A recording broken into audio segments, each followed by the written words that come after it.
The following program is presented by DSPN Live.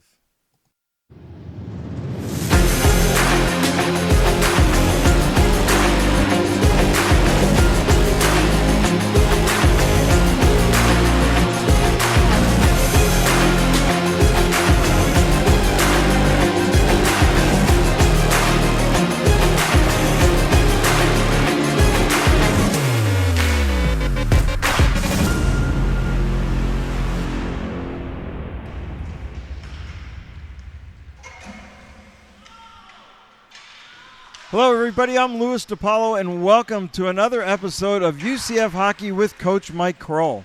Today, the Knights are standing here with a very respectable 4-3-1 overall record, about to play 7 straight conference games in a row. But before we get to that, let's review how we got to this point. Coach, welcome back to the program.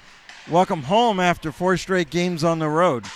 After opening up here against Embry-Riddle for 4 times, where the Knights went 2-1-1, the boys traveled to Pembroke Pines to take on SCHC rival, the Miami Hurricanes. Friday night went to the Canes, who scored the first 5 goals before we got on the board. What were your thoughts and overall impression of that first game? Yeah, I thought we played well overall against the Hurricanes game 1. We just couldn't finish. We had a lot of opportunities, but at the end of the day, the Canes came out on top, and it was unfortunate because I thought overall our gameplay was decent. Could have been a little better, but our opportunities we just weren't finishing. So after Friday's disappointing loss, game 2 started with 10 combined penalties in the first period, 7 against the UCF Knights.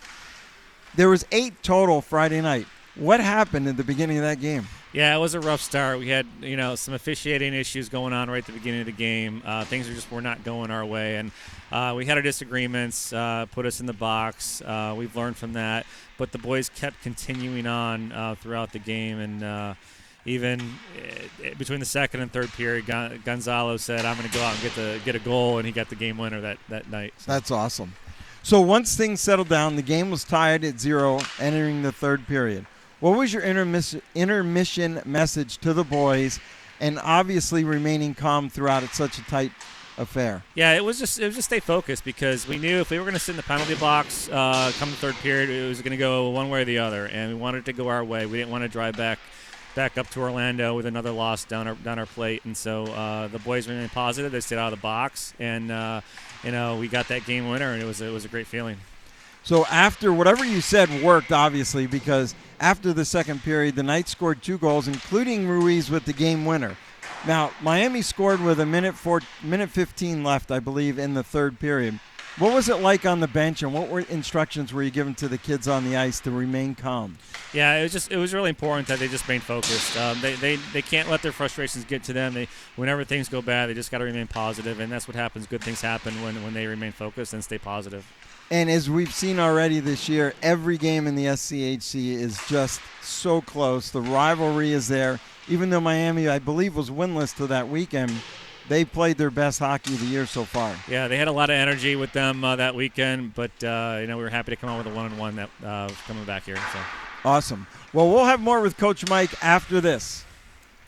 For all of your mortgage needs, think Seminole Money Tree. Our dedicated staff delivers exceptional one-on-one service that is second to none in the industry. Yes, the American dream of home ownership is alive and well, but it takes the right team to make it happen.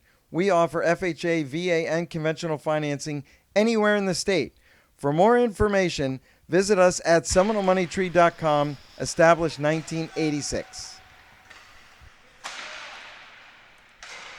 After earning a split with Miami, the team embarked on a 7-hour ride to Atlanta, where they played Georgia Tech on Friday night and the Kennesaw State Owls on a Saturday matinee game. Another Friday travel day, another slow start for the offense. Do you think the long trip affected the game, and if so, how do you prevent that in the future? Yeah, that was a rough game. There's no doubt in my mind that the long bus ride that day had an impact on how we came out versus Georgia Tech. So we'll look at those options on our next our road trips ahead if we do that again.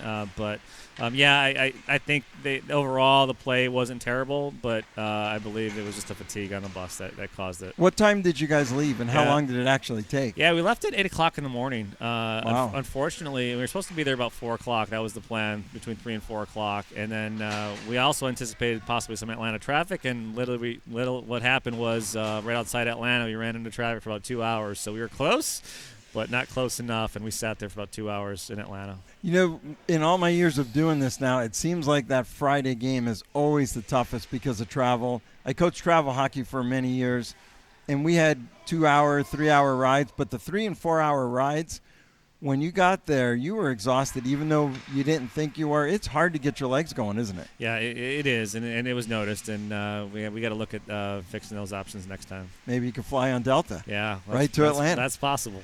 All right. With no time to lick their wounds, the Knights had a quick turnaround and an early game Saturday against the Owls. The UCF team ended up clipping the Owls' wings in a 4-2 victory. Coach, this time, again, the second game was a different opponent than the previous night. Donnie Mack told me he thought KSU was actually better than Georgia Tech. What was your opinion, and what was the difference in the game on Saturday from Friday? Yeah, both teams, Tech and Kennesaw, are really competitive hockey teams and well-respected programs. So I just believe we came out. We were rested after Friday night's game. We came out on fire, and we wanted to win and not go back home with a loss after that weekend. So they played well. I was really pleased with it. But I think both teams, Kennesaw and Tech, have also some new players in their programs as well as we do. But they're both going to be well-respected teams and both playing well. So I think Kennesaw, with the exception of our fatigue on Friday night, I think they were both competitive. So after 6 SCHC games, it was probably nice to get out of the conference for a little bit and play some other competition, people that you may or may not face in regionals. Yeah, it was, and it's good for our, where we stand in the rankings as well. I mean, like I said, the Georgia Tech and Kennesaw are well-known, well-respected programs. So, and it's nice. We know the staff, the coaching staff, and we both like playing each other. So 4 games on the road, 1-1 with Miami, 1-1 up in Georgia. For what's up next with the Knights, stay tuned. We'll be back right after this. The RDV Ice Den Pro Shop is your one-stop shop for all your hockey needs. The Pro Shop carries all lines of the top protective gear and equipment. The Ice Den staff is trained to fit you in the right gear and recommend the best equipment for the skater's skill level. Stop by the RDV Pro Shop, or you can call them at 407-916-2552 and tell them that Lewis sent you. The Knights have 7 straight games coming up against conference opponents beginning this weekend, with 3 straight in the War of I-4 against USF. Friday, Wesley Chapel. Saturday, we're back at our usual time here at 10:15 p.m. And a special version, we call it Breakfast with the Boys, Sunday morning, 11:15 a.m. Coach, I'm not sure what the schedule makers were thinking when they put this together, but how are you going to get the boys to concentrate and play one period, maybe one shift at a time, for 3 consecutive games in 48 hours against your biggest rival? Yeah, this is going to be new for us, so I don't really know what to expect just yet. We'll see how we come out Friday night and take it one step at a time. It's unfortunate that we had to have the Sunday morning game following the late night game. We originally had to get the Sunday game planned in January, but USF and UCF weren't in school session at the time, and we had to make some scheduling tweaks. So this was the only day we were able to find the ice to get the game in. So we'll see how it goes. Now USF played Tampa. I believe they lost 1 and tied 1. Then they played Embry-Riddle and they split. Same kind of thing that we had with Embry-Riddle right here at UCF. Not sure what to expect. More changes in the conference as USF has a new head coach in Joe Rhodes. Probably haven't seen them play yet, but as far as your game plan on Friday night, what time will you be there? What are you going to tell the boys about playing in their home rink? Yeah, I've watched a little bit of USF this year and all the SCHE teams, and it's all over the board. We don't know who's going to show up to play and who's going to take the victory for each game, but we'll be there. We'll be ready to go around 6:30, 6:45 for the 8 o'clock start time, and they'll be well rested. They know it's a big rival for us, and we certainly had our ups and downs with the USF last season, and we're looking forward to carrying a victory this weekend. Now, we've had a few injuries, 3 of note as of late. What's the injury status as far as this weekend and their availability? Yeah, so we've got Johnny Brockman's back in the lineup now. He was trying to make the attempt over the Georgia weekend, but couldn't do it. So we'll see how he comes out this weekend. Richie should be back in the lineup as well. Vaclav will be back, and we're looking forward to having them back. It's been not how I wanted to start the season this year, but we're getting them out of the way, and hopefully we'll be back in action real soon.